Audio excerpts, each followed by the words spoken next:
Farruxbek maqtagan narsangiz shumi? Aboylarda kafelda uni ishlatilgan narsa shumi hozir? Xuddi shu narsalar aka.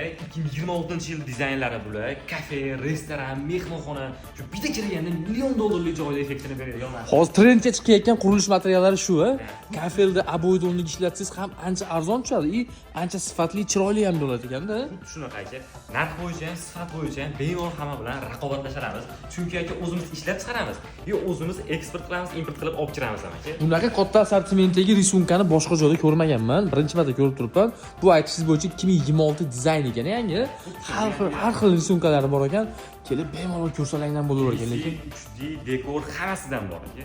hozircha shular xolosmi yo boshqa narsalar ham bormi? Boshqa narsalar bor, 3D, PVC, xullas aka bizga agarda misol zakaz berilsa, hamma narsani chiqarib beramiz. Kichkina showroomimiz, Toshkentda ham showroomimiz bor. Hozir Farg'ona shahridagi katta bazaga kelganman ishlab chiqarishga. Qaranglar, qanaqa katta ob'yomda ishlab chiqarish. Nimalari bor yana?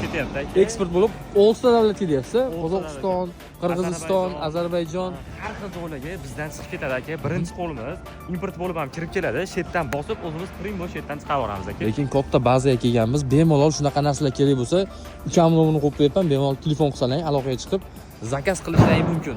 Yaqin o'rtada uyingizni remont qilmoqchi bo'lsangiz, aynan shu panellardan ishlatsangiz, uyingiz dizayniga yana ham chiroy qo'shib beradi. Aniq afsuslanmaysiz. Videoga like bosib, yaqin o'rtada uyini remont qildirmoqchi bo'lgan tanishlarga jo'natib qo'yinglar. Mana shunaqangi narsalarni aynan shu joydan topishingiz mumkin.